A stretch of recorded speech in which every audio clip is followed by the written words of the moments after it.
Bonjour à tous et bienvenue dans la deuxième saison du podcast Marketing du cabinet comptable. 2 fois par mois, je vous livre les tips marketing qui fonctionnent dans la profession, en allant à la rencontre de vos confrères experts comptables et de spécialistes de notre secteur. L'objectif est clair, vous permettre de faire rayonner à votre tour votre cabinet. Je suis Florian Dufour, diplômé d'expertise comptable et je suis ravi de partager ce nouvel épisode avec vous. Et sans plus attendre, place à l'interview. Bonjour à tous, alors on se retrouve dans le 18e épisode consacré à l'expérience client et pour m'accompagner aujourd'hui, mon invité du jour est Paul Saran, responsable commercial chez AFE. Bonjour Paul. Bonjour Florian. Je suis ravi de te recevoir parce que l'expérience client c'est quand même la base dans la comptabilité où maintenant on va aller dans un monde customer-centrique où au lieu de vendre de la compta, on met plutôt au client et on résout ses problèmes. Donc avant de parler de tout ça, est-ce que tu peux te présenter toi Paul ainsi qu'AFE ? Alors, je vais commencer par présenter peut-être AFE. Le plus important, c'est ce que je représente et pas forcément qui je suis. Donc, AFE, c'est une société d'expertise comptable qui est basée dans le grand sud-est de la France. On a aujourd'hui à peu près 16 agences, 30 ans d'expérience dans la profession et puis une offre de service qui est assez multiple. Je pense qu'on va revenir dessus. Le plus important pour après peut-être en arriver à mon rôle et à moi, c'est de comprendre un peu notre signature, qu'est-ce qu'on veut faire dans la profession, qu'est-ce qu'on veut faire au quotidien pour notre client. Le credo d'AFE, c'est d'être un acteur central dans la gestion de la vie professionnelle et personnelle du chef d'entreprise. Donc en disant ça, j'ai absolument pas parlé de compta. J'ai parlé de chef d'entreprise et j'ai parlé de ses problématiques, ce qui va nous amener à l'offre de service qu'on va proposer derrière. Donc un acteur central, c'est être un conseiller. Bon, ça, il y a de multiples articles pour essayer d'en parler. C'est d'ailleurs assez intéressant quand on arrive dans cette profession de voir qu'on parle de conseil depuis à peu près 35 ans, sans être en capacité tout le temps de le faire. C'est être un facilitateur pour moi et pour nous du chef d'entreprise, c'est-à-dire effectivement d'apporter du conseil, c'est bien. Après, il faut le médicament qui va derrière. On parle souvent du médecin du chef d'entreprise. Je parlerai plus peut-être d'une médecine chinoise, c'est-à-dire plus préventive que curative. Le médecin occidental va apporter des solutions une fois qu'on a le mal. Le médecin chinois va plus se préoccuper du bien-être pour éviter le mal. Donc, c'est comme ça qu'on essaie de se positionner. Puis on a aussi un entremetteur, finalement. Un entremetteur avec des personnes, des sociétés qui vont proposer des solutions pour nos clients. Et là, c'est pas forcément intégré dans notre offre de service, mais ça va plus être constitué de partenaires. Donc ça, c'est pour expliquer le côté central, l'acteur central. Et puis, je parle de vie professionnelle et personnelle du dirigeant parce que finalement, ces deux aspects dans un chef d'entreprise, c'est un tout. On sait très bien que le chef d'entreprise va être affecté dans sa vie professionnelle parce que sa vie personnelle est affectée et vice-versa. Donc, quand on parle de vie pro et vie perso, on sait qu'on va pouvoir peut-être de temps en temps parler avec lui de sujets plus personnels comme sa retraite, ses placements, sa gestion de patrimoine. Ça n'a rien à voir avec l'entreprise, pour le coup.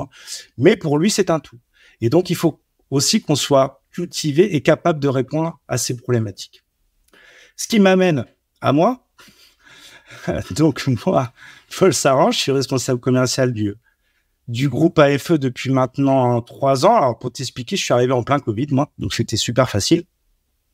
Je suis arrivé 2 mois avant le Covid. Et puis après, lockdown, tout se ferme, tout s'éteint. Il faut rallumer les lumières. Donc, j'ai plus eu à ce moment-là un rôle de chef d'orchestre de la communication, puisque c'est une partie de mon métier également de gérer la communication du groupe AFE. Voilà, là, on palliait à ce moment-là à l'urgence. C'était exceptionnel. Donc, il fallait se mettre dans le jeu, ce qui m'a permis également d'accélérer mon intégration dans le groupe, parce que je parlais à travers les cabinets, à travers les différents sites, je parlais pour le groupe. Mon background personnel, il est multiple. Alors, je vais peut-être pas rentrer dans tous les détails, parce que sinon, on en a pour 20 ans. Je sais pas plus si ça serait très intéressant. Globalement, je sors d'une école de commerce qui est basée à Caen. Post-bac, 4 ans d'école de commerce, une expérience également à l'étranger dans mon cursus. Une école de commerce, ça vous apprend pas forcément à faire beaucoup de choses. Ça vous apprend surtout à être une personne. Voilà. Et à tisser des relations avec les personnes. Donc, et puis, ça vous apprend surtout à être curieux. Et ça, peut-être qu'on y reviendra, mais c'est la chose, à mon avis, la plus importante dans sa vie professionnelle parce que c'est ce qui fait tenir. Alors, en tout cas, moi, c'est ce qui me fait tenir au quotidien. Mon parcours professionnel, il passe par différentes étapes. La première étape, c'était le besoin de me confronter au réel. Donc, j'ai été dans la grande distribution, pour pas le nommer Decathlon, qui est une formidable école de formation quand on est dans le domaine commercial, puisqu'on est rapidement responsable d'un mini-centre de profit dans lequel il faut gérer des stocks, des hommes, des saisonnalités, du dynamisme commercial, des chiffres. Donc voilà, il y a toute cette dimension à gérer sans en être totalement responsable, puisqu'il y a le gros Decathlon derrière, la machine de guerre qui vous donne des process. Il y a presque qu'à appliquer les bonnes recettes pour que ça marche. Voilà.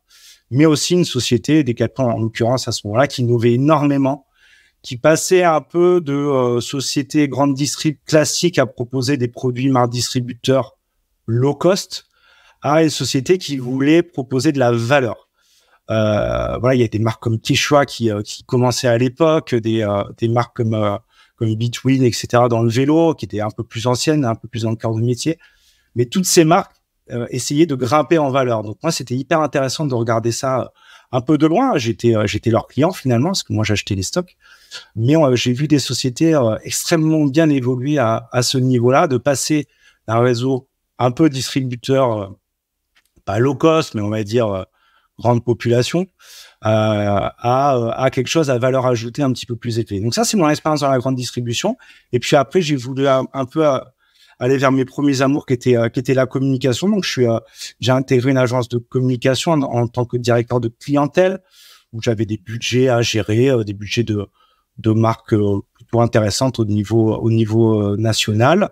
Et là, j'arrive dans le monde de la communication au moment où le digital commence à être un vrai sujet de communication, les sites internet, les applications, etc., etc. Donc moi, ça me fait intégrer une culture que je ne connaissais pas forcément. J'étais pas très à l'aise en informatique, voilà. Mais quand tu commences à devoir rendre des solutions, tu es obligé de t'intéresser un peu au problème. Voilà. Donc je me suis énormément cultivé dans cette période-là. Et puis à la fin de mon expérience, j'ai vu une opportunité justement à des métiers qui commençaient à se former, alors plutôt aux États-Unis dans un premier temps, mais qui arrivaient petit à petit en France. C'est-à-dire qu'on avait créé beaucoup de sites internet, beaucoup de plateformes, etc.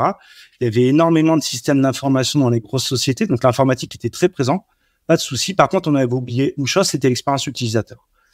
Donc du coup, moi, je me suis associé à un technicien et à un designer pour proposer des expériences utilisateurs dans les systèmes d'information, que ce soit des sites internet, des plateformes métiers, des applications métiers, avec au centre l'utilisateur. Voilà. Qu'est-ce que l'utilisateur va devoir comprendre dans son cheminement pour faire marcher la bécane? Voilà. Ça paraît bête, mais en fait, on s'en foutait avant, tout simplement. Les banques, notamment, ont mis en place des systèmes d'information à coût de milliards, mais sans se préoccuper de est-ce que le bouton est placé au bon endroit, est-ce que quand je clique dessus, je suis rassuré par ce que je viens de faire. Voilà, de l'empathie. L'interface homme-machine était très machine, en fait. On avait oublié l'homme. Donc, je me suis spécialisé là-dedans. Alors, c'était une niche. Hein.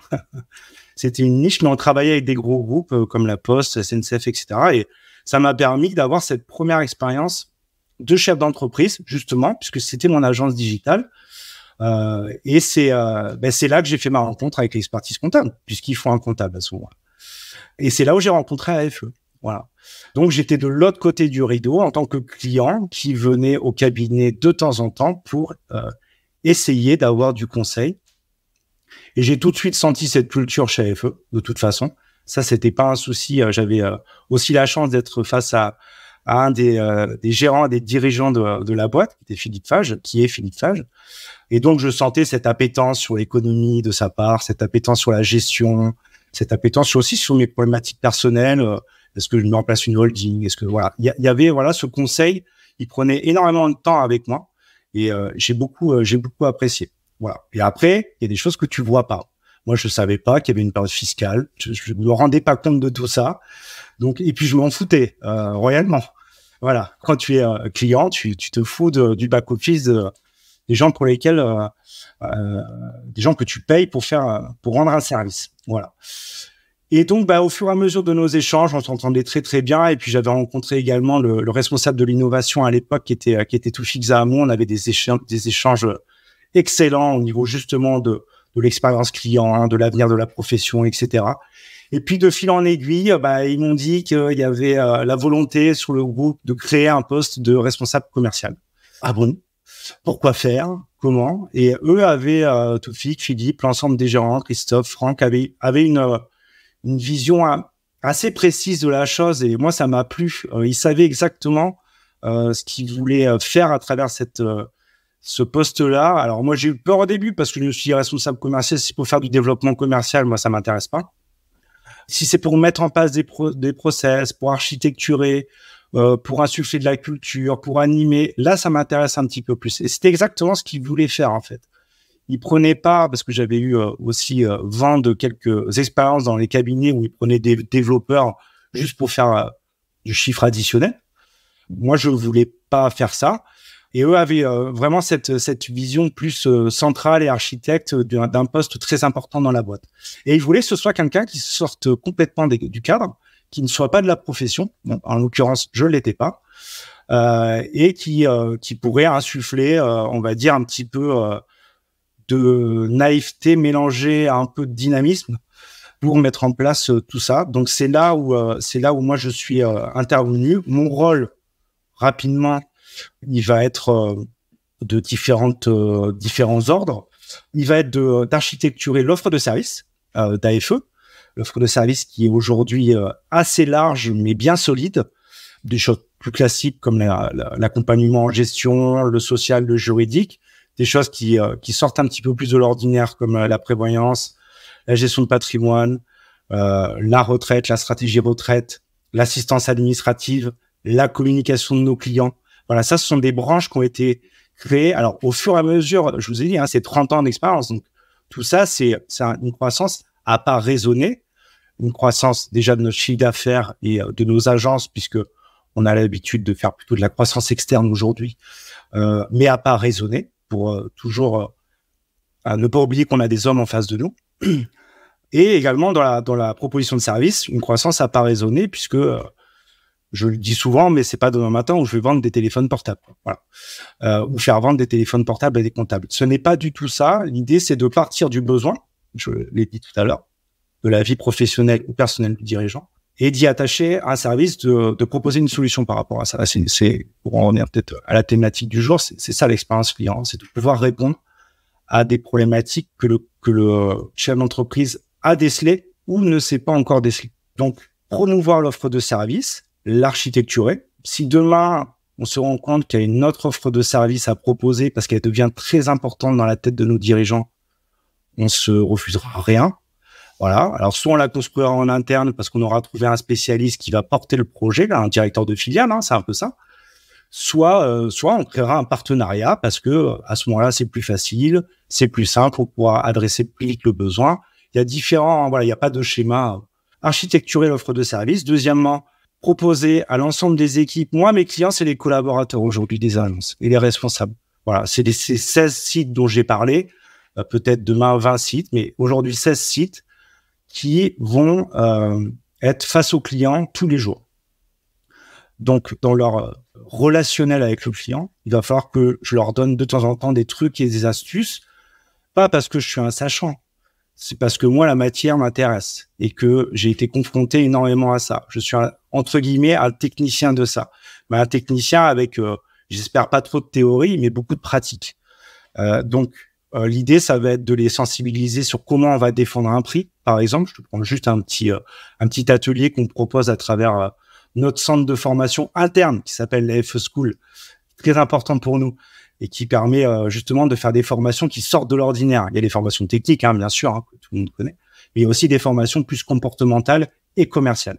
Donc, on a ajouté toutes ces formations au catalogue à FE School. Donc, défendre un prix, détecter les besoins dans un portefeuille client, développer la relation commerciale. Tout ça, on va créer des échanges, des temps d'échange avec les équipes pour les sensibiliser au sujet. Donc, je parle rarement de coaching parce que pour moi, un coaching, c'est d'accompagner. Un coach, c'est tous les jours. Donc, pour moi, le vrai coach, c'est le responsable de site, c'est l'expert comptable qui est au quotidien avec ses équipes. Lui, c'est le coach. Moi, je vais aider le coach à lui apporter des outils, de temps en temps l'assister sur un atelier, sur une formation. Et le vrai coach, il est là. Voilà. Moi, je vais sensibiliser sur un sensibilisateur. Je suis un influenceur. finalement. Voilà. Pour sortir un peu la tête du sable quand il faut. Donc, trucs et astuces au niveau commercial. Et puis après, développer la culture. Alors, ça paraît bête, mais développer la culture économique des équipes, développer la culture en termes d'actualité, l'actualité chaude qu'il va y avoir, auquel peut-être un de nos clients va être confronté sur des aides, sur des subventions. Voilà. Ça, c'est de l'actualité sur des nouvelles technos. Voilà. J'ai bien écouté avec beaucoup d'applications tout ce que tu proposes sur ton podcast, et c'est exactement ça. Voilà. Quand tu parles de ChatGPT, c'est quoi? Voilà. On va pas révolutionner tout de suite, mais c'est quoi? On reste attentif et curieux à la problématique. On reste attentif et curieux, à peut-être un niveau de curiosité supérieur à la facture électronique. On reste attentif à des sujets de crypto-monnaie. Ça paraît bête, mais les crypto-monnaies, demain, aujourd'hui, déjà, ça a des impacts sur la déclaration d'impôt sur le revenu. Voilà. Et tout ça, c'est de l'actualité assez chaude sur lequel je me dois, moi, en tant que responsable commercial, de mettre en alerte les équipes. Alors, les équipes, elles ont un temps de cerveau disponible qui est limité. Donc, je suis bien conscient de ça. Je dis toujours que je reste quand même à portée de baffe de tout le monde. Hein. Donc, si jamais je passe à côté, je pense que on va vite me le rappeler. Mais ces temps d'échange avec les équipes, ou ces mini-ateliers, ou ces formations, ou ces animations d'opérations commerciales sont hyper importantes parce que ça leur permet de voir autre chose et de rester en alerte sur ces éléments-là. Et surtout, ça je pense, prépare au cabinet de demain. Voilà. On parlait de facture électronique, c'est pas demain matin, c'est même peut-être pas après-demain. Quand j'ai vu que le PDF allait être permis jusqu'en 2027, j'ai pris peur. Mais 4 ans de préparation avant tout ça, c'est finalement pas énorme. Voilà. Donc, on collectivement prépare les équipes à tout ça. Et je finirai, pour finir là-dessus, j'étais un peu long, sur le fait que je m'occupe du rayonnement de la marque AFE, bien évidemment, en interne et en externe. C'est à la fois pour les clients qui comprennent ce qu'on fait, sachent ce qu'on fait. Il y a le site internet, il y a d'autres outils, il y a les réseaux sociaux, voilà. Apporter un peu de contenu sur tout ça, mais aussi au niveau des candidats. Je voyais que tu parlais avec Sten sur le dernier podcast d'expérience collaborateur ou d'expérience candidat. Ben, c'est exactement ça, hein, c'est de savoir, avant qu'un candidat arrive chez nous, ce qu'il va trouver en termes de culture AFE. Il peut aller sur notre site internet, il va tout voir. Voilà. Il y a une transparence totale. Ce qui est important, c'est de comprendre le sens. Tout le monde n'est pas éligible à ce sens-là. Moi, j'ai rien à dire sur quelqu'un qui veut faire que de la technique, qui veut pas avoir de relation client. J'ai pas de problème avec ça. Mon problème, c'est qu'on se ment à nous-mêmes. Voilà. C'est qu'on demande à quelqu'un de faire quelque chose qu'il n'est pas capable de faire ou qu'il n'a pas envie de faire. C'est même pas les capacités, souvent. C'est l'envie qui va faire les capacités. Donc, l'idée, c'est d'avoir des candidats qui comprennent ce qu'on est avant qu'ils arrivent, qu'ils aient envie, bien évidemment, de venir vers nous. Mais c'est pas de la pub. C'est on apporte du contenu, on explique en 10 points qu'est-ce que c'est la culture chez AFE, de la promotion interne jusqu'au temps de travail, comment on fonctionne. Et ça, avant d'arriver à l'entretien, ils peuvent le savoir. Voilà. Donc ça, c'est la communication. Mais en tout cas, on te remercie sur cette présentation qui est complète. Et il y a une chose que j'ai appréciée, c'est que t'as pas dit à un seul moment parler de prospection, chercher de nouvelles personnes, je vais former les collaborateurs à prendre le téléphone, à appeler. Alors que c'est un petit peu, peut-être, pour certains, la vision qu'on a quand on parle d'un responsable commercial, c'est celui qui va venir avec la petite mallette et taper à toutes les entreprises. Alors ça, j'ai apprécié que tu présentes ça. C'est Jean-Claude Convenant. Voilà. Je suis pas Jean-Claude Convenant. J'aurais peut-être aimé l'être, mais non, on n'est pas. Moi, je dis souvent qu'on n'est pas des vendeurs de voitures. Le vendeur de voitures, il voit quelqu'un arriver une fois dans son atelier, dans son agence, on le rappelle comme on veut. Cette personne-là, si elle ressort de l'atelier et qu'il lui a pas vendu quelque chose, il la reverra plus jamais. Nous, on les voit, nos clients. Il n'y a pas de souci avec ça. Et je t'entendais sur un dernier podcast aussi. On a des clients. Ils sont là. Il n'y a pas une énorme nécessité à aller chercher de nouveaux clients. Bien évidemment, on est intéressé par ça parce qu'on a des fonctions support comme la mienne qui ne marchera que si on a un nombre de clients et un nombre d'agences suffisamment élevé pour pouvoir adresser le besoin. Mais le point fondamental, c'est qu'est-ce que je vais apporter à mes clients actuels. On a 4000 clients, il y a du taf, quoi. Et aujourd'hui, pour 80% d'entre eux, on ne fait, entre guillemets, que de la comptabilité. Voilà. Donc le travail, il est énorme à ce moment-là. Et un commercial, pour moi, j'essaie de plus en plus de leur dire non, mais je suis plus là pour développer le relationnel. Voilà, le relationnel avec les clients. On est des êtres vivants qui ont besoin d'interaction. Donc le commercial, c'est dans la tête des gens, c'est quelqu'un qui va vendre absolument quelque chose. Moi, je suis un relationnel, c'est-à-dire que je vais écouter pour déceler, détecter et proposer une solution avant que ça soit problématique, parce qu'il faut pas oublier que beaucoup de clients quittent les cabinets parce qu'on leur a pas conseillé la bonne chose au bon moment. Ils ont entendu à l'apéro avec un copain qui est restaurateur qu'il y avait cette possibilité-là dans leur gestion au quotidien de leur restaurant, qu'il y avait ce logiciel-là qui existait, que voilà, ils ont entendu ça et ils vont répondre, ben moi, il m'a rien dit, mon expert comptable. Voilà pourquoi les clients quittent les cabinets. Voilà. Donc, ça veut dire qu'on a besoin de développer le relationnel pour détecter plus en amont et mieux les besoins de nos clients. Je suis d'accord, on a assez de matière, en plus on a les data avec des CRM pour pouvoir comprendre mieux nos clients et les satisfaire. Donc je te lance sur une question. Pourquoi donc l'expérience client elle est aussi importante chez AFE et comment vous la travaillez pour qu'elle soit mémorable?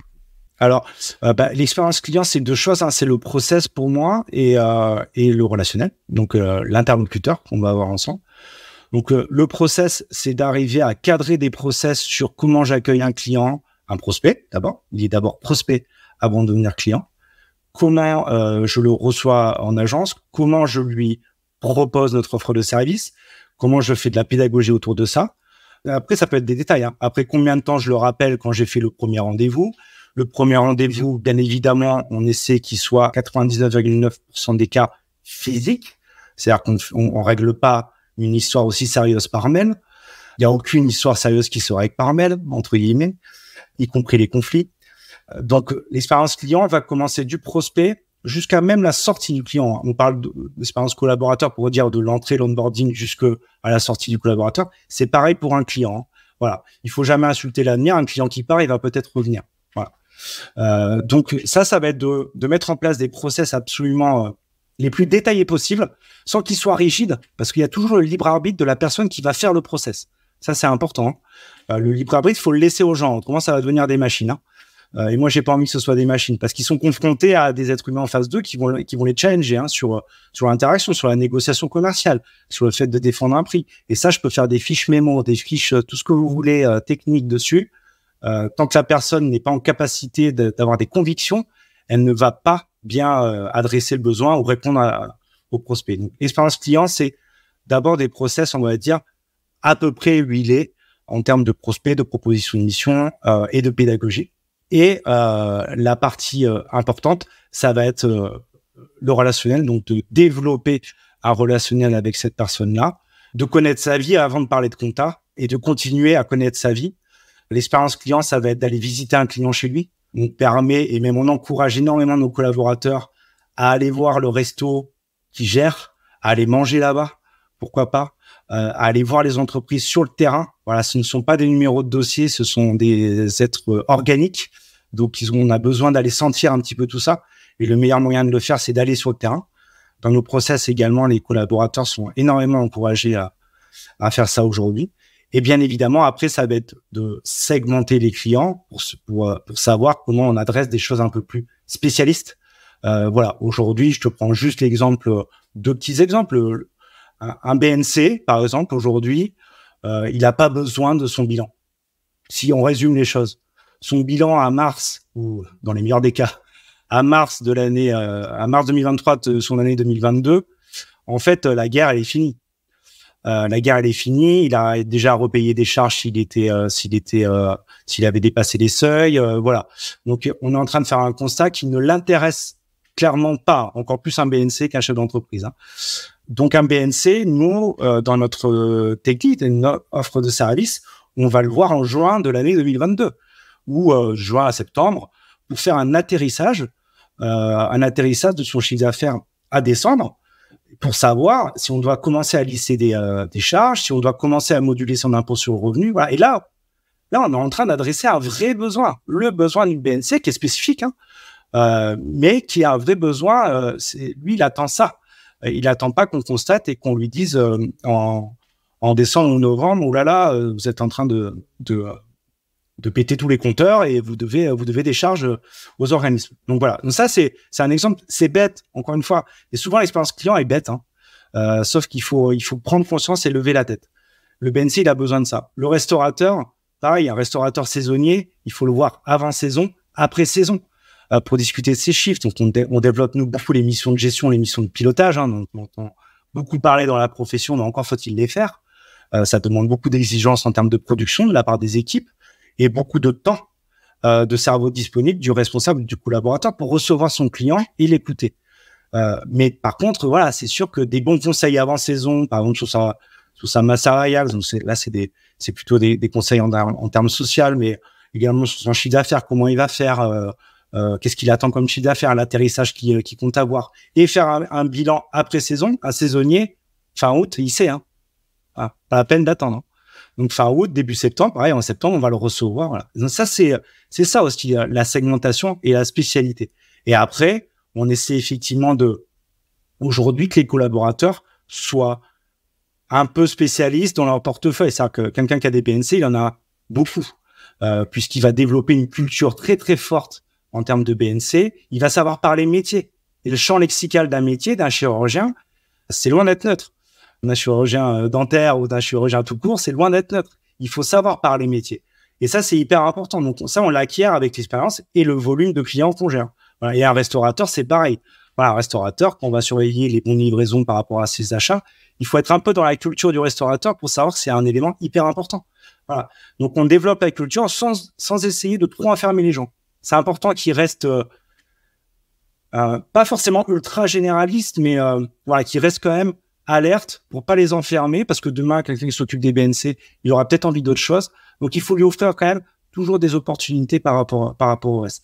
Donc, l'expérience client, c'est d'avoir des collaborateurs qui sont quand même hyper alertes en face d'eux. Est-ce que tu as aussi, sur cette partie segmentation, des outils, des actions spécifiques? Alors, l'outil. On a bien les outils, nous les experts, c'est ça? Ouais, c'est un gros sujet, l'outil. Non, il faut de l'outil. Par contre, c'est vrai que moi, pour rien te cacher, on est en construction sur ces éléments-là, notamment sur la partie CRM, hein, parce que c'est le mot magique, hein, CRM. Comment gérer une base client de manière intelligente. Voilà. Aujourd'hui, moi, je vais te dire quelque chose. La meilleure CRM que j'ai vue de ma vie, il s'appelle Philippe Fage parce qu'il connaît ses clients par cœur. Il n'a pas un ordinateur face à lui. Il les appelle en permanence. Il va les visiter en permanence. Et ça lui permet de rester alerte vis-à-vis de ses clients. Un client ne sera jamais un numéro de dossier par rapport à lui. Alors là, c'est un peu caricatural ce que je te dis. Mais c'est important, c'est que les gens comprennent le sens de ce que veut dire CRM. CRM, pour moi, on va le mettre en place. C'est hyper important. On va le faire. Plutôt ERP, parce que CRM, c'est un aspect, et je crois qu'il vous en parlait dans le dernier podcast aussi, c'est un aspect, la CRM, mais encore faut-il que ce soit connecté à ton autre système d'information. Ton outil de prod, ton outil de gestion de planning, ton outil de gestion sociale. Cette interconnexion, elle est hyper importante. Et qui fait le lien aujourd'hui? Il y en a pas beaucoup, hein. Donc voilà, on essaie de faire attention comme ça à ça. Donc on est plutôt en train de se focaliser aujourd'hui sur un ERP plus global, voilà, pour essayer de gérer l'ensemble des choses, parce que comme je te dis, quand tu as une offre de service qui est multiple, que tu proposes du social, du juridique, voilà, le collaborateur, il est central là-dedans. Donc il doit être au courant de tout en permanence. Et le mieux possible, ça se passe hors mail, voilà. Qu'il soit pas obligé d'aller fouiller dans ses mails pour voir la dernière interaction qu'il y a eu entre le social et ton client, parce que le collaborateur est le garant et un peu le gardien du temple de son client, hein. Finalement, c'est très bien comme ça. Il va faire le lien avec les différentes filiales ou l'offre de service, mais il reste hyper. Et d'ailleurs, c'est super à observer. Et, il faut que les choses se passent bien. Voilà, il faut que les choses se passent bien avec son client, parce qu'après, en général, c'est lui qui va prendre une petite claque si ça se passe pas bien. Donc les choses sont plutôt bien faites à ce niveau-là. Mais le système d'information doit répondre à ça. Donc plus ERP aujourd'hui que CRM. Et la CRM ne doit pas devenir un prétexte machinal pour oublier le relationnel. Voilà. Bien évidemment, le temps de cerveau disponible pour un collaborateur, il est très très limité parce qu'ils ont tellement de choses à faire. tellement de choses à faire. Donc, se rappeler de l'anniversaire du chef d'entreprise, se rappeler que là, il marie son fils, que là, il va partir peut-être à la retraite, que là, c'est compliqué pour lui quand il a 80, 100 clients à gérer. Donc, l'outil doit venir aider le collaborateur augmenté, voilà, comme un disque dur externe. Mais c'est pas la machine. Hein. Voilà. Le CRM n'est pas l'alpha et l'oméga de la relation. C'est un bout dans la relation. Donc, c'est comme ça qu'on voit les choses. C'est comme ça qu'on essaie de les bâtir. C'est pas facile. Hein. C'est pas facile, Florian. Mais on essaie de faire en sorte d'apporter cette solution-là, qui est une solution globale. Donc, on est en processus là-dessus. Et puis après, l'idée, c'est de pouvoir analyser également la donnée. Bon, analyser la donnée. Aujourd'hui, nous, on va passer plutôt par des solutions de BI, Power BI, qui nous offrent cette souplesse parce que du moment où on arrive, pareil, à bien maîtriser cet outil-là, ben on a beaucoup de souplesse pour aller chercher un indicateur qui n'était pas prévu à la base dans l'outil. Voilà. Et le problème des outils, c'est que souvent, l'appétit vient en mangeant. Tu vois des indicateurs, tu te dis, ah tiens, si je creusais cette donnée-là, et tu peux pas la creuser. L'éditeur, c'est normal, hein, il a prévu un certain nombre de data, c'est pas prévu. Donc, tu vas l'appeler, il va te dire, oui, dans la roadmap 2026, c'est prévu. Bon, bah toi, tu la veux maintenant. Donc, d'avoir des outils un peu souples comme ça, comme du BI de Microsoft, il y en a d'autres, hein, il y a Tableau, bon, il y a d'autres choses sur Salesforce. Ça permet d'aller analyser la donnée de manière un petit peu plus précise. Est-ce que sur l'expérience client, du coup, vous avez pensé aux outils, par exemple, l'outil de prod pour vos collaborateurs, est-ce que vous avez tous les mêmes en fonction des différentes tailles, c'était une grosse société ou un petit BNC, et les outils où on va dire pré-comptabilité sont tous les mêmes pour la grosse société ou le petit BNC que vous allez vous donner, pour que votre expérience soit top? Ouais, hyper important, Florian, ça. Hyper important. Il y a deux choses. Il y a d'abord le collab, l'outil de production global du cabinet comptable. Bien évidemment, on a le même parce qu'on fait des formations dessus. C'est le quotidien du collaborateur et de l'assistant chez AFE. Il doit pouvoir maîtriser son logiciel et on a un service support spécialisé là-dedans. C'est ACD, notre outil, hein, pour pas le nommer, qui va venir aider les utilisateurs qui commencent ou débutent sur l'outil, leur apporter pareil des trucs et astuces pour aller plus vite dans la production, etc. Ça, c'est l'outil de production. Ça, c'est la prod. Après, il y a un deuxième volet qui est ce qu'on va apporter comme solution logicielle, soft, à nos clients. Et là, il faut faire preuve un tout petit peu plus de souplesse. Voilà. Et ça, c'est hyper important parce que aujourd'hui, on a 2-3 acteurs avec lesquels on travaille beaucoup pour apporter des solutions à nos clients. Les solutions, c'est quoi? Aujourd'hui, c'est l'outil de facturation, hein. Soyons assez basiques. C'est l'outil de facturation. Encore plus dans ce processus de lancement de la facture numérique qui va faire qu'on va devoir sensibiliser de plus en plus nos clients à la numérisation de leur process. Donc, par rapport à ça, historiquement, on a un acteur avec lequel on travaille beaucoup, un partenariat très, très fort avec Meg, RCA, que tu as reçu il y a pas longtemps, qui nous apporte des très bonnes solutions pour une partie de nos clients. Et puis, bien évidemment, tu te rends compte quand tu discutes avec les clients ou quand à l'usage, que les outils ne font pas tout. Ils vont pas pouvoir adresser à l'ensemble de nos clients qui sont vastes. Encore une fois, on n'a pas que des BNC, on n'a pas que des restaurateurs, on a des métiers bien spécifiques. Et par rapport à ça, ces métiers bien spécifiques, il y a des features, des fonctionnalités qui ne vont pas être adressées dans cet outil-là. Et donc, dans ces cas-là, on se met en recherche. Donc, on a une cellule production à l'intérieur d'AFE, un service support également production qui va aller chercher, monitorer et se mettre en relation avec des acteurs. Et pour te prendre le pendant de Meg, on est allé chercher Axonote, par exemple, sur un outil un petit peu plus complet en termes de facturation, parce qu'on avait besoin d'adresser des fonctionnalités bien spécifiques, comme pour une petite TPE d'avoir un petit outil de CRM à l'intérieur, comme de la gestion de stock, des choses comme ça, qu'on n'avait pas sur un outil qui était plus global, mais qui était hyper important pour nos clients. Donc, le plus important, c'est que nos clients se sentent à l'aise avec l'outil. Parce que nous, l'outil, il est hyper important pour nous. En quoi? Déjà, oui, il faut répondre à la demande du client. Super. Premier point. Deuxième point, il y a des velléités derrière. C'est que notre production soit fluidifiée. Donc, si notre production, elle est fluidifiée, il faut qu'on ait un outil pour ça, un outil numérique. Il faut qu'on ait de la dématérialisation entre nous et le client. Et pour ça, s'il a un super outil pour le pousser à la démat, ça va venir tout seul. Il n'y aura pas de problème. Mais pour qu'il soit motivé, il faut que ça adresse à un grand nombre de ses besoins.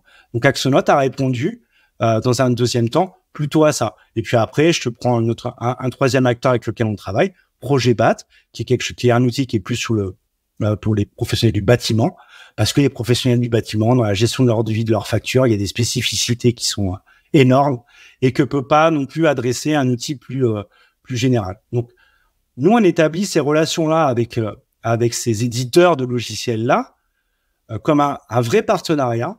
On a besoin de ressentir quand on les appelle, quand j'appelle un Axonote, un MEG ou un Projet-BAT, j'ai besoin de sentir qu'il y a un vrai service client derrière, parce que c'est notre client qui va être derrière. Donc, on a besoin que notre client puisse se sentir à l'aise s'il appelle, par exemple, de la maintenance, etc.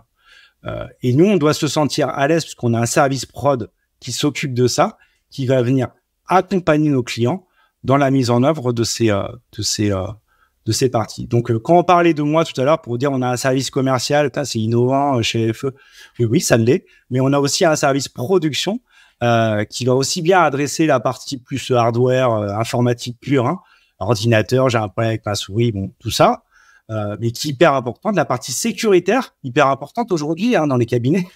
Je pense qu'il y aura des surprises dans pas longtemps, et il y a déjà eu des surprises, donc ça c'est un point fondamental, hein. Il faut savoir que nous, notre service informatique est très alerte dessus, et pareil, hein, va venir sensibiliser les équipes sur le ransomware, etc.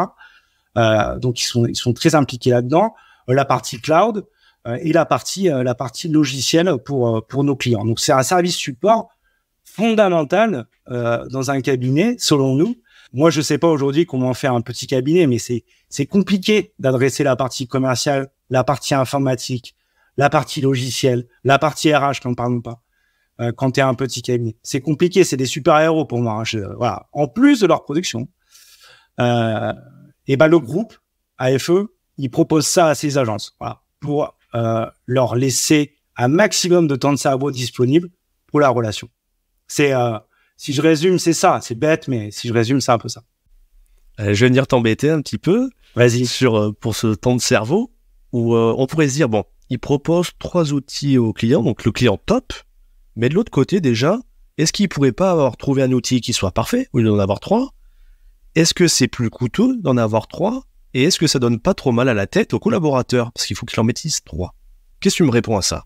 Je te réponds que la maîtrise pour le collaborateur ou l'assistant chez AFE n'est pas fondamentale. Il n'a pas besoin de connaître toutes les features, les fonctionnalités de tel ou tel outil, parce que on a un service support qui est aussi là pour ça. Donc, je suis pas embêté de ce côté-là. Tu ne me mets pas en difficulté, Florian. Mais par contre, ça demande au service production d'être bien alerte, lui, sur ces parties-là. On a un Benjamin, pour pas le noter, le nommer chez nous, qui s'occupe de cette partie-là. Il doit être lui un petit peu plus connaisseur de ce logiciel. Et si demain il y a un client qui vient avec un logiciel, hein, on s'entend, hein, pas Excel, hein, un logiciel de facturation métier sur lequel on peut récupérer les factures, etc., mais qui adresse très très bien son besoin, je vais pas le pousser. Hein.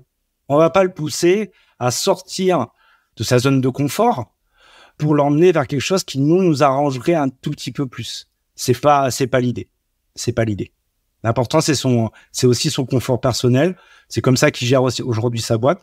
Encore une fois, je ne parle pas d'Excel. Excel, là, il faut sortir de ça. Donc nous, on doit l'amener. Et comme on a un pouvoir, entre guillemets, de persuasion vis-à-vis du client, on doit savoir quoi lui proposer. C'est sûr qu'on doit connaître un peu les outils. Les collaborateurs doivent les connaître. Donc, par exemple, on fait des journées collaborateurs ou assistants chez AFE dans lesquelles les éditeurs vont potentiellement pouvoir venir pour expliquer comment fonctionne leur outil, pourquoi, à qui il s'adresse, c'est quoi la cible principale, c'est quoi les fonctionnalités principales, etc., etc. Donc, encore une fois, je suis dans la culture, là. Je suis pas forcément dans un spécialiste qui va te parler de la fonctionnalité qui est cachée au fin fond du logiciel. Non, je suis dans un spécialiste. Et je suis dans un généraliste, là. Et un généraliste, il en connaît toujours un tout petit peu plus que son client sur le process. Il peut l'orienter. Après, il va donner la tâche à quelqu'un d'autre. Nous, le collaborateur, sur une étude de retraite, il donne la tâche à notre filiale qui s'appelle ACA et qui, là, va faire que le client se retrouve face à un spécialiste de la retraite qui ne fait que ça tous les jours. Voilà, et qui est cultivé, qui est formé en permanence sur la question. Mais par contre, le collaborateur qui lui a aiguillé, orienté le client, il doit être alerte, il doit connaître un peu ces process-là, sans forcément être un spécialiste. Tu vois, Florian, tu es alerte sur le marketing, c'est pas forcément ta formation initiale. Voilà, mais tu es alerte dessus. Tu pourras en parler mieux que quiconque, je pense, dans un apéro avec tes copains. Voilà. Sans dire de bêtises. Hein. Et ça qui est bien, c'est que déjà, tu le mets en situation collaborateur de détection, en fait. L'objectif, c'est de détecter pour satisfaire ton client. Et l'autre chose qui est bien, c'est que vous imposez pas, de ce que tu as l'air de dire, des outils au client. Tu dis, voilà, c'est nous qui allons nous adapter, toujours pour que l'expérience soit optimale pour lui. C'est ça. Surtout sur de la pré-compta, ce qu'on appelle pré-compta. Après, c'est vrai que sur l'outil de production, on préfère quand il prend ACD. Voilà. Si on est en révision sur le dossier, on préférera parce que ça va permettre. Là, on est dans de l'usinage. Hein, c'est comme dans une chaîne de production dans une usine. Plus la chaîne elle est bien délimitée, mieux ça se passe. Parce que là, on est avant le produit. Mais après, pour le reste, il faut avoir un panel assez, qui va adresser un maximum de choses. Après, pour autant, j'ai pas envie d'avoir 18 partenaires, quoi. Voilà. Parce qu'on ne pourra pas sensibiliser correctement nos collaborateurs. On ne pourra pas tisser des relations avec les éditeurs si on a trop de partenaires. C'est important d'avoir aussi cette relation avec les partenaires. Ce qu'on a aujourd'hui. Je rebondis par exemple sur Axonote où je voulais te demander un petit peu quel était l'avantage de proposer un outil comme ça pour ton client? Est-ce que ça lui permet aussi d'éviter les mails tout le temps, d'avoir un petit CRM pour l'aider un petit peu dans sa gestion, lui, de chef d'entreprise? Comment tu le conçois dans son expérience utilisateur pour qu'il soit optimal?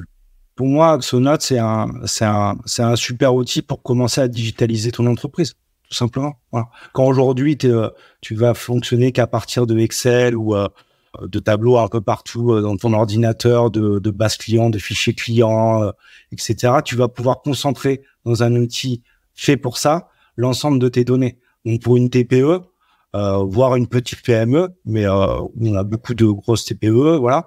C'est hyper intéressant d'avoir ce genre d'outil-là parce que tout est au même endroit. Voilà.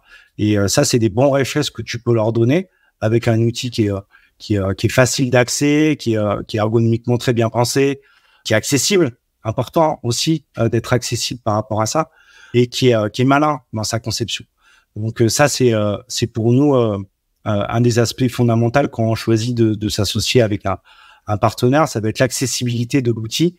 Et aussi bien MEC qu'Axonote que ProjetBat sont des outils qui sont bien pensés côté utilisateur. On parlait d'expérience client, c'est pareil. Je pense que eux avaient ça chevillé au corps, très clairement, dans la conception de leur outil. Et ça se voit. Ça te permet aussi de dire au client, vous occupez pas de tout, qu'est-ce que je dois faire ou pas? T'as un seul espace déjà. Et puis, ça évite que lui, il se perde et on peut peut-être l'aiguiller pour que nous, après, derrière, ça roule bien du côté collab, quoi. Exactement. On parle toujours quand même au final d'interaction entre le client et le cabinet. Hein. Donc, plus l'interaction elle va se faire au même endroit, mieux on se portera. Voilà. Effectivement, tout ce qui est processus de facture électronique va amener des choses, mais déjà, on n'y est pas. Et après, je trouve que c'est des outils qui sont très, très bien pour sensibiliser les clients à passer le pas, quoi. Voilà. À se dire, j'arrête le côté artisanal. Voilà, je passe au 21e siècle. Je voulais rebondir. Il y a quelque chose que tu avais dit tout à l'heure, c'est que sur l'expérience client, tu fais l'onboarding quand on arrive dans l'entreprise, mais tu fais aussi la sortie. Et ça, c'est extrêmement rare. Est-ce que tu pourrais nous expliquer comment tu fais ça, comment tu processes le fait de dire au revoir aux clients en étant poli, bienveillant et en espérant qu'ils reviennent? Alors, pour être tout à fait franc avec toi, Florian, c'est quelque chose qui est aujourd'hui dans notre volonté de processiser, mais qui n'est pas processisé aujourd'hui encore. Voilà. C'est un sujet qu'on a identifié comme étant important, puisque si on en parle côté collaborateur, pourquoi on n'en parle pas côté client? Parce qu'en plus, dans ta vie de chef d'entreprise ou d'expert comptable, tu te rends compte qu'il y a des clients qui reviennent, hein, parce qu'ils sont partis pour le prix, ils sont revenus parce qu'ils ont compris la valeur. Voilà. Mais aujourd'hui, ce qui est important, c'est de savoir que pour nous, c'est un sujet. Voilà. C'est un sujet qu'il va falloir l'adresser. Il n'y aura pas de formule magique là-dessus. Mais c'est simplement d'être présent jusqu'au bout, sans animosité. Voilà. Et c'est peut-être le plus difficile, y compris côté collaborateur qui s'en va. Donc, ce qui marche pour un collaborateur marche pour moi, pour un client. Aujourd'hui, c'est une volonté, c'est un sujet qui est identifié. Il n'y a pas de process de mise en place. En tout cas, c'est bien si vous restez pas sur vos acquis. Tu es tout le temps en train de réfléchir, si je comprends bien, de t'acquis comment on peut améliorer sur toute l'expérience. Il n'est pas encore client. Là, il l'a été, mais il l'est plus. C'est à chaque étape de dire, est-ce que je peux améliorer un point? Exactement. Ben, en fait, on est tous clients de quelque chose, hein. C'est ça le pire, c'est qu'on l'oublie. T'es client d'un restaurant, tu t'assois à table, tu vois que le serveur, il arrive, il débarrasse la table d'à côté au lieu de te dire bonjour. Tu sais pourquoi il débarrasse la table d'à côté t'as compris. Parce que ça libère une table pour avoir plus de clients. C'est bon, on a compris. Mais le point fondamental pour toi qui arrive dans le restaurant, c'est qu'ils te disent bonjour et qu'ils te servent en premier. Voilà. Le reste, c'est pas important. Donc, on est tous clients de quelque chose. On est client d'un médecin. On est client d'une administration. Voilà. Et on sait toutes les failles qu'il y a quand on est client de l'expérience. On râle. C'est notre sport national en plus. On râle. Mais par contre, dès qu'on arrive dans notre métier, hop, on oublie qu'il y a des clients qui sont face à nous. Pourquoi on l'oublie? Parce que c'est notre quotidien qui nous tabasse. Et donc, on a tendance à l'oublier. Et tout mon rôle, comme le rôle d'AFE, des fonctions de support, c'est de lever la tête du sable encore une fois pour dire, attends, là, il y a un être humain en face. On va procéder différemment. Là, il y a besoin d'un temps d'échange qui n'est pas facturé. Là, voilà, c'est tout ça, quoi. Tout n'est pas facturable, pareil. Et c'est cette acculturation, en fait, qu'il faut mettre en avant pour nos clients parce qu'ils connaissent pas tout ce qu'on fait sur la comptabilité. Et souvent, ils nous jugent sur nos soft skills, comme tu dis, le fait de bien nous recevoir, d'être disponible, parce qu'ils n'ont pas notre expérience. C'est pour ça qu'ils viennent nous voir, en plus. Ouais, c'est-à-dire que c'est toujours le problème entre les ultra-techniciens et les mecs qui ont un excellent relationnel. Je pense que les ultra-techniciens sont des gens sérieux et sont des gens qui maîtrisent parfaitement leur métier. Mais s'ils n'ont pas le relationnel, ils ne vont pas aller très, très loin. Alors que peut-être quelqu'un qui a un excellent relationnel et peut-être techniquement qui est un petit peu plus limité, mais qui par ailleurs est beaucoup plus ouvert sur les choses, lui, il va cartonner. Il va cartonner. Donc pourquoi? Parce que le client, il a besoin d'interaction. Voilà. Et qu'il n'a pas besoin d'une machine qui lui répond automatiquement. C'est ça, même si c'est la bonne réponse. Hein. Bien sûr. Voilà, il a pas besoin d'un chat GPT. Mais il y a une chose que tu as dit au début, ça m'y a fait penser, c'est que tu disais, moi je savais pas, quand j'étais client, j'étais de l'autre côté, je savais pas qu'il y avait une période fiscale, et puis de toute manière, je m'en moque, c'était pas mon problème. Moi j'avais t'as signé ton contrat et t'attends juste qu'on fasse son travail. Et c'est vrai que ça, malheureusement, la plupart d'entre nous, on a tendance à dire, période fiscale, on ferme les écoutilles, excuse-moi, on se met dedans, on fait notre travail pour satisfaire le client. Alors que le client, il se dit, mais attends, moi j'ai besoin de parler, j'ai besoin d'échanger. Et ça, il faut qu'on essaye de se le... je pense que c'est le combat, il est là, hein, Florian. Le combat, il est là. C'est que cette foutue période fiscale ne soit plus l'alpha et l'oméga, le centre de tout. C'est affreux. C'est un match qui dure 5 mois. Enfin, ça n'existe pas des matchs qui durent 5 mois. On peut être à fond à 150% pendant peut-être 2 semaines, mais 5 mois, c'est pas possible. Donc, il vaut mieux lisser dans le temps notre effort pour arriver à une qualité relationnelle très, très forte plutôt que de se dire j'ai 5 mois là où je me fous à plat et dans 5 mois, je pars en vacances, quoi. Vous m'appelez plus. Quand je te disais, avec nos BNC, on fait par exemple des atterrissages au mois de septembre, ça veut dire que les collaborateurs, ils doivent repartir dans la boucle. Donc, à nous, service support, j'espère profession, j'espère éditeur de logiciels, de faire en sorte que ces collaborateurs, on leur facilite la vie et on leur offre du temps de cerveau disponible pour s'occuper des vraies choses. Et les vraies choses, c'est des vrais gens. Et les vrais gens, c'est du relationnel. Donc, c'est du temps. C'est du temps. Quand je te disais, aller visiter un restaurateur, tu vas prendre 2 heures. Il n'y a rien qui est produit, là. Il n'y a rien qui est produit, sauf que qu'est-ce que tu produis? Tu produis une histoire. Et l'histoire, on parle beaucoup de storytelling, de machin, dans la com. Voilà. Moi, j'ai pas envie de raconter des histoires sur mon site internet. Hein. J'ai envie de parler de la réalité. Et j'ai envie que mes collaborateurs aient créé des histoires avec leurs clients. Parce que les histoires, après, déjà, c'est des choses que tu as envie de raconter, où tu rentres chez toi le soir, tu te dis, voilà, j'ai passé un excellent moment avec cette personne-là, j'ai pu lui apporter du conseil, j'ai pu lui apporter du temps d'écoute. On parle, au-delà du médecin, on parle du psychologue de temps en temps, c'est du temps d'écoute. Et donc, moi, je préfère parler de ça que de me dire j'ai envoyé l'alias fiscal. Malheureusement, tout ça, pour l'instant, c'est un vœu pieux. Je pense qu'il ne faut pas qu'on fasse comme si c'était Pierre Leloup. C'est-à-dire, on nous a tellement dit que la techno allait résoudre les besoins qu'aujourd'hui, je pense que les gens n'y croient plus. Sauf que quelquefois, il y a des ruptures. Je pense que la facture électronique, en 2028, sous 4-5 ans, c'est une rupture.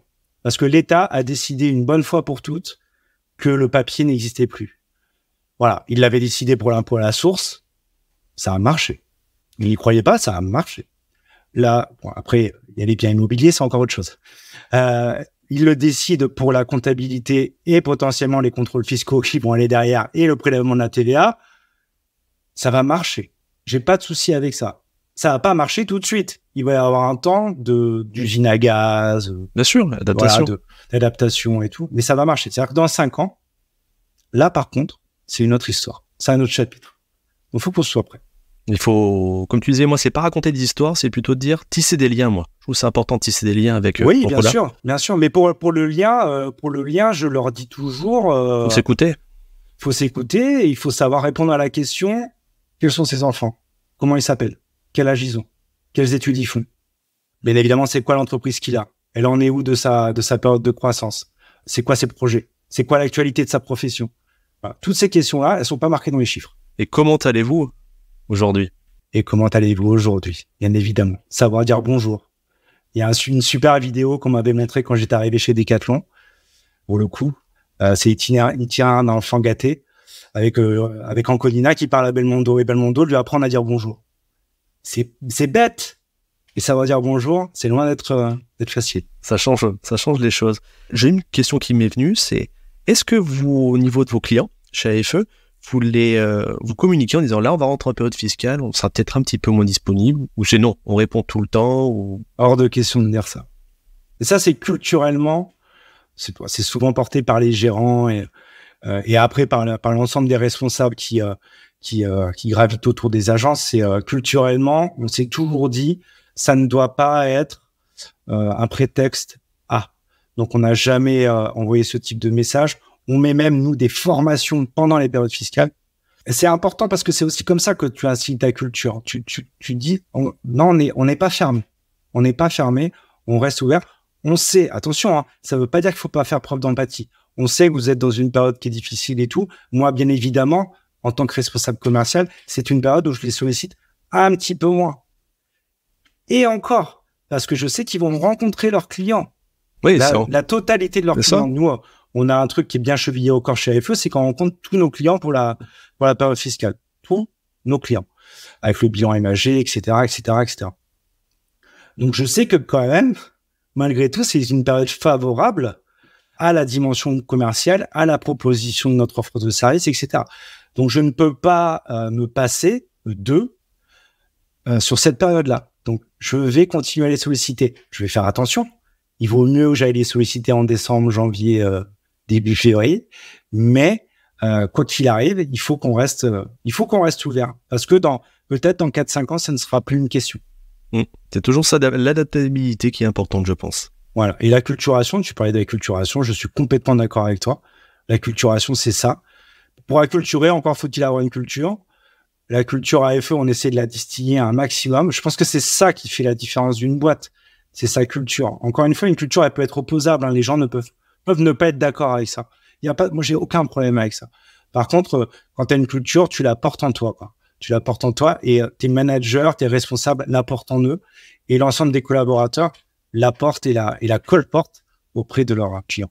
C'est comme ça que tu te différencies des autres et que tu assumes certaines choses et c'est pour ça qu'on viendra. Il faut savoir porter ses valeurs au lieu d'être, j'allais pas dire fade, mais comme tout le monde, de pas être différent et du coup les gens vont peut-être passer à autre chose parce qu'on est dans un monde où il y a tellement de choses qui se passent que si on sort pas du lot par une différenciation, les gens ils nous oublient malheureusement.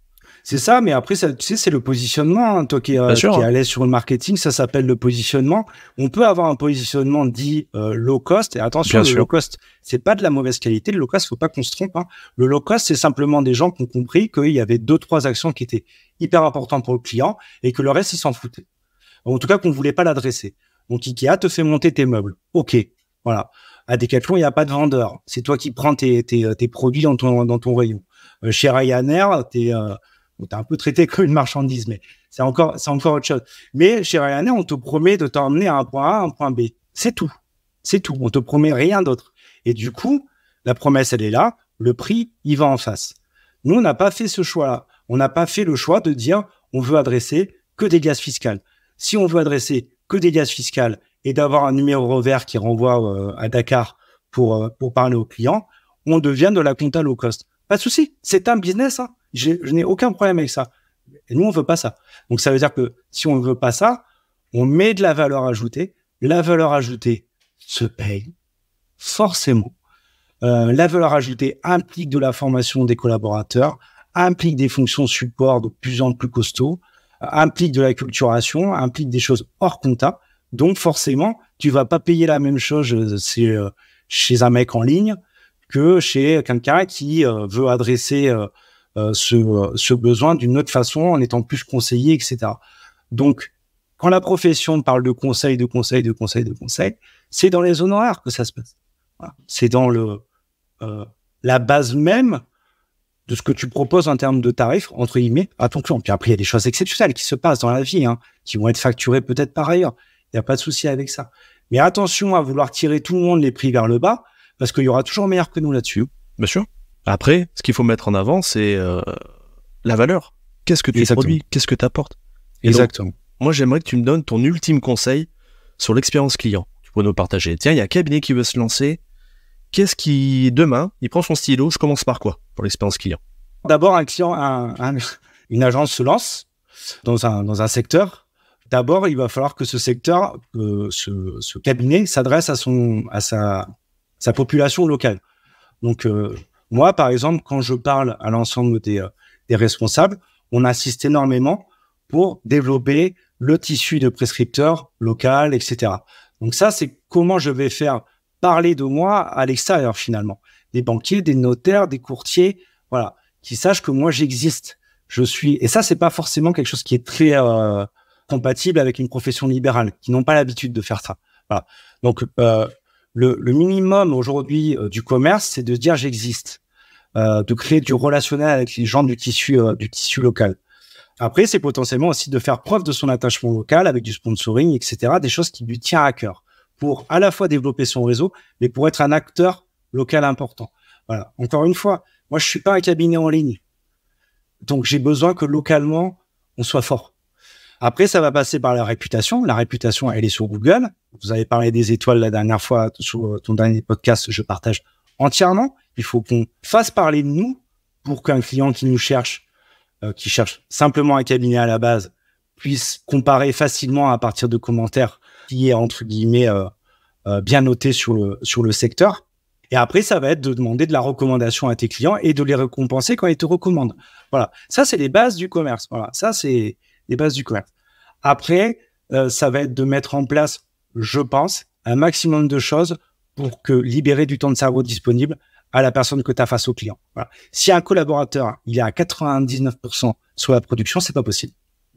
Ce n'est pas possible. C'est demander dans un restaurant à ce que le cuisinier fasse le service, propose des choses, parle de l'histoire du restaurant, parle de l'histoire de ce plat, propose de nouveaux services. Ce n'est pas possible. Dans d'autres secteurs, ce n'est pas possible. Alors, dans notre secteur, ce n'est pas possible non plus. Voilà. Et là, je prends l'exemple du restaurateur. Il n'y a pas de petit métier sur tout ça. C'est simplement, on parle d'expérience client, donc elle est partout, l'expérience client. Et on l'a comme on la vit partout, c'est facile à comprendre qu'un cuisinier, il n'est pas en salle. Voilà.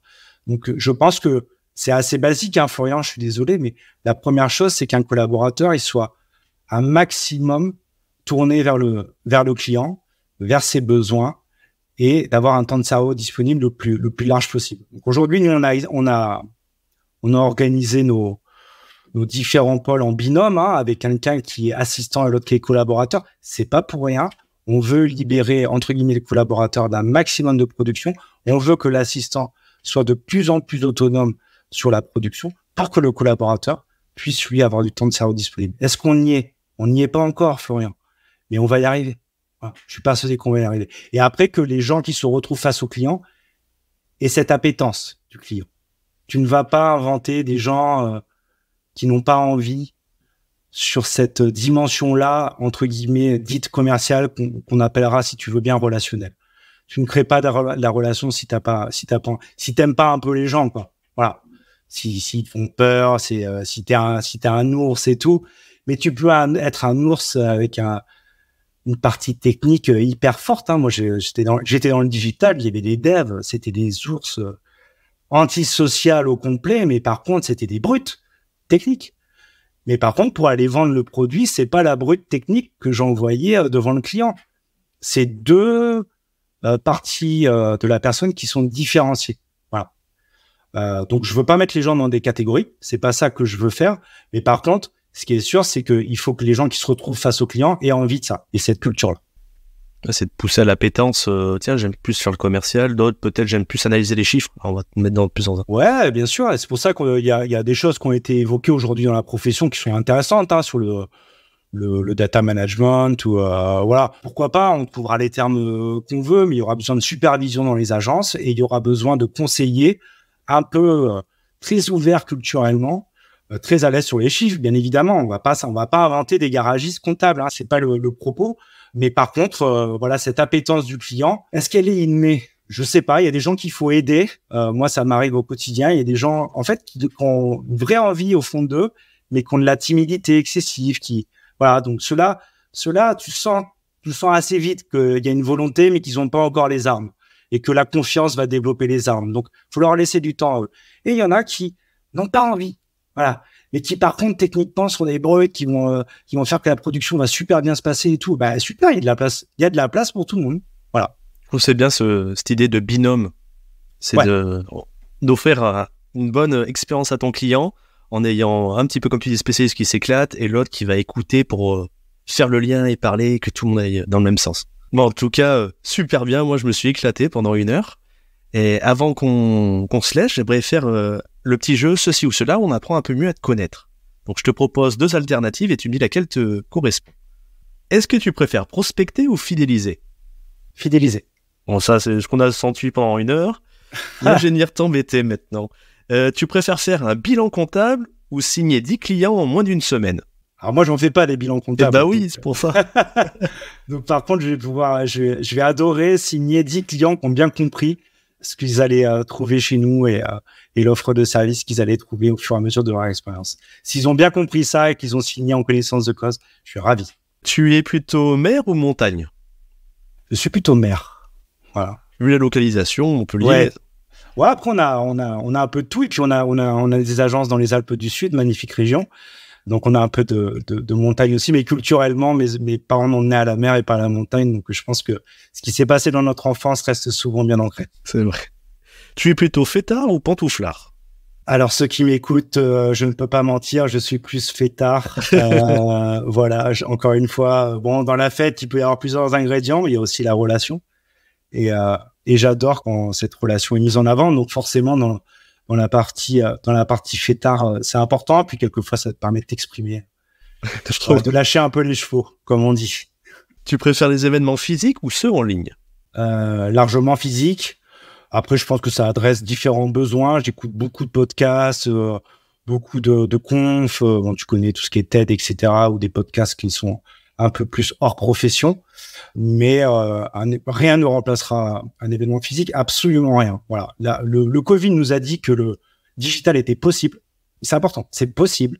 C'est pas l'alpha et l'oméga. Voilà, c'est possible. Ça peut exister, comme le télétravail. C'est possible. Il n'y a pas de souci. Techniquement, tout ça, c'est possible. Et ça peut adresser des vrais besoins et ça peut être super intéressant pour les différents interlocuteurs à n'importe quel moment. Est-ce que c'est l'alpha et l'oméga de tout? La réponse est non. Encore une fois, à chaque fois qu'on trouve une techno, on veut en faire tout. Oui. Non. On veut tout remplacer par celle-là. On veut tout remplacer. Alors qu'en fait, c'est juste un arc supplémentaire et on utilise ce qu'on veut un petit peu pour faire la meilleure méthode. Mais on peut pas faire on-off. Pour moi, c'est pas possible. Exactement. C'est un chef d'orchestre. T'as un instrument en plus. T'as une flûte qui est arrivée dans l'orchestre. Tu vas pouvoir créer une mélodie en plus. Ouais. Mais ça va pas faire ton harmonie principale, quoi. Hein. T'as besoin encore des violons et des trompettistes. C'est une très belle métaphore. Et la dernière, alors là, ça va être compliqué. Donc vous êtes basé sur Montpellier. Tu supportes plus l'équipe de foot ou celle de rugby? Alors moi je suis rugbyman à la base, donc ça va plutôt être le rugby. Et puis je fais attention parce qu'on a des Gardois, des Nîmois, beaucoup de Nîmois très présents, le gars chez dans l'équipe. Et si je parle de Montpellier, je vais me faire allumer. Donc voilà, moi je suis pour la paix des ménages. Donc le foot, allez les meilleurs. Voilà. Bon, en tout cas, on te remercie pendant cette heure. On a appris plein de choses sur l'expérience client. Et puis, on espère peut-être te voir au congrès, vu qu'il se passe à Montpellier, chez toi. Ah ben, nous, on sera présents en force. Ouais. Donc, on se verra là-bas avec grand plaisir. Et bah, on vous souhaite d'être plus présents au congrès et à bientôt sur le prochain épisode. Ciao! Avant de se quitter, je vous invite à laisser un avis 5 étoiles sur votre plateforme d'écoute préférée et parler du podcast à vos confrères. J'en profite pour remercier mes partenaires qui, grâce à eux, me permettent de vous partager encore plus de contenu chaque mois. Merci, rendez-vous au prochain épisode.